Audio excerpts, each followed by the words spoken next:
Hi, on this video I want to give you something extra on top of the routines from this course that you can relieve your migraine. A lot of this comes from the life situation where I had chronic migraine, which meant like 20 days a month I was suffering from migraine, headaches, nausea, all the different ways how migraine can have its symptoms.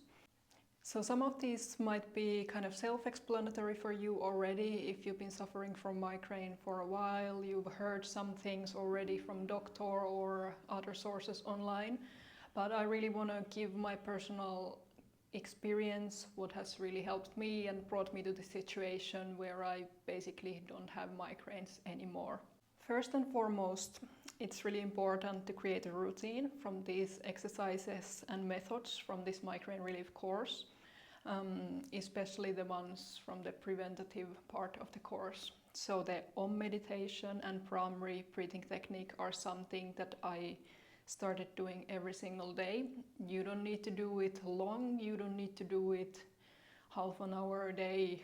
You can just do, 5 primaries in the morning, 5 in the evening, because the primary really helps you to calm down the nervous system. And as we know, migraine is just a random headache that comes and goes and you take a pill and then it's fixed, as many people, even doctors, tend to think.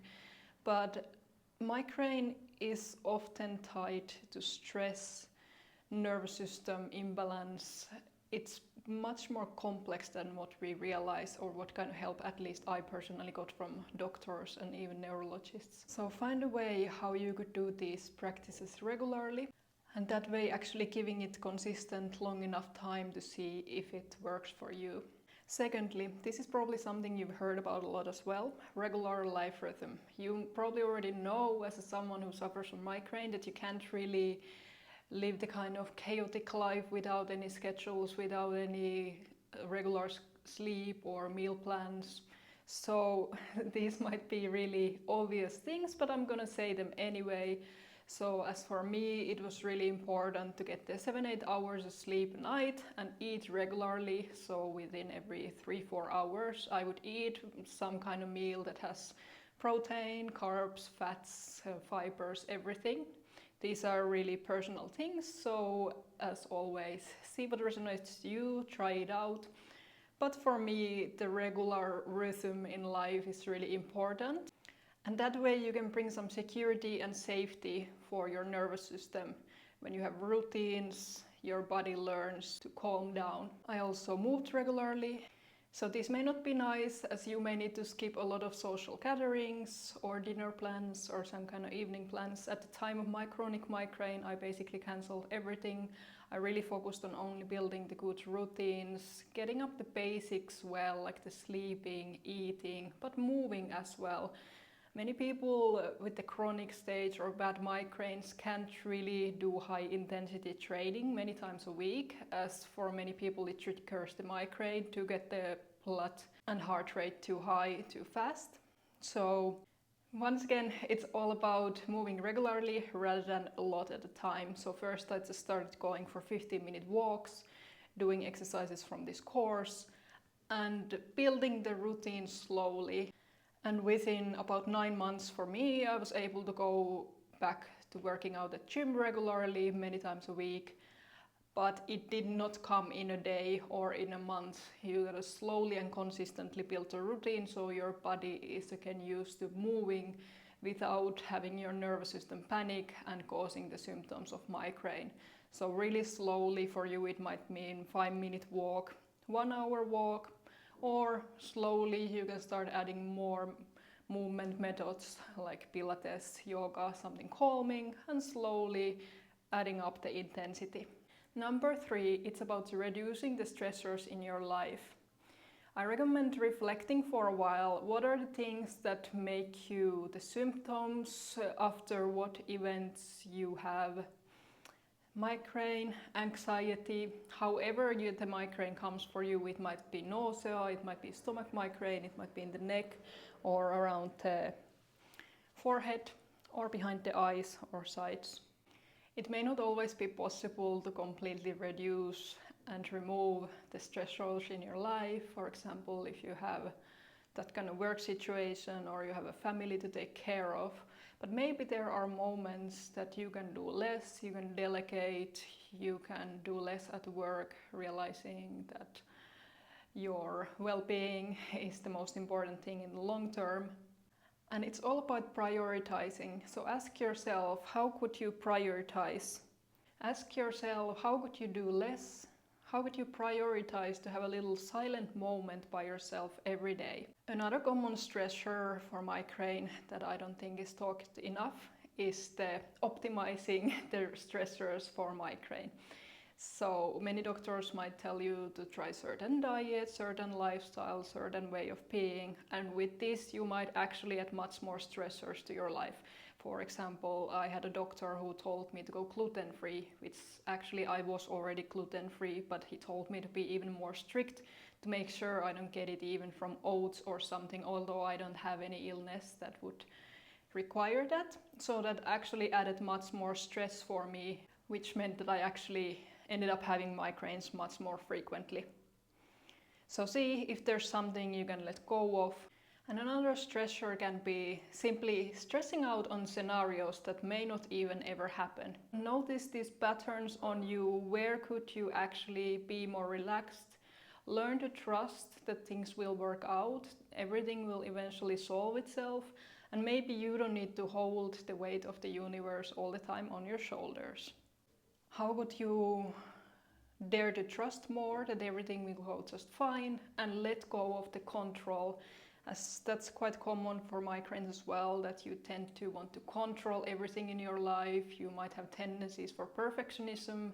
And how would you do that a little bit less? So these are the questions around reducing the stressors in your life that you can reflect on and find methods from there.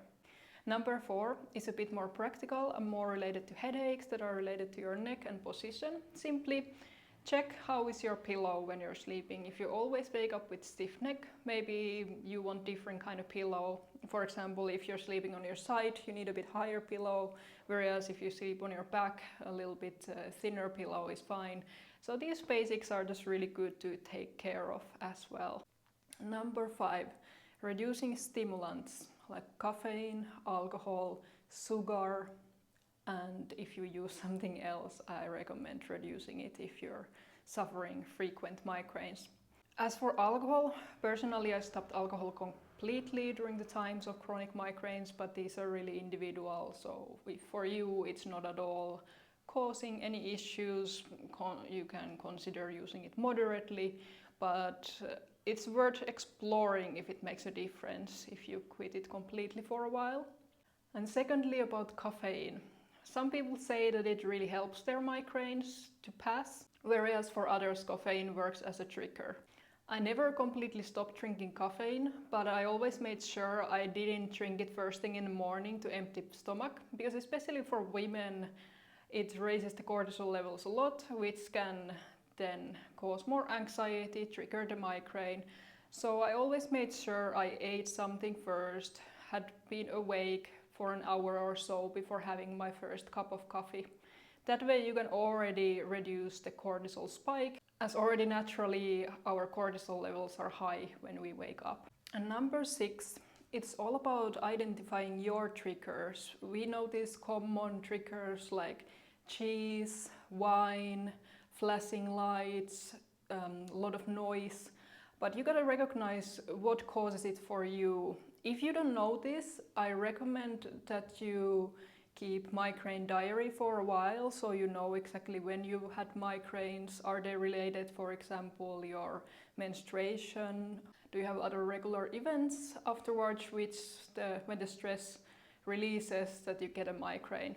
So I wouldn't always trust these common triggers that are listed online or doctors tell you, but you need to recognize what is it actually for you. And why this is important? Because then you also realize what is not a trigger for you. For example, noise is not much of a trigger for me unless I'm already stimulated by many other things, having a lot of stress in life, drinking caffeine. So if there are many triggers at the same time, the noise can cause it for me as well. But in general, knowing that in noisy environments I can just be freely and relaxed, that can also help you. Because then you don't need to all the time be worried that, oh no, now I'm in this kind of situation, what if I get migraine? But you can actually let go and relax, and simply by having that attitude more, you help your migraine a lot and your nervous system to let go, to trust that everything will be fine, and feeling more secure in all kinds of situations that life brings you to. Chronic migraine sufferers tend to be a bit of a warriors of the future as well. That's why it's really important to see how you could bring yourself back to the present moment.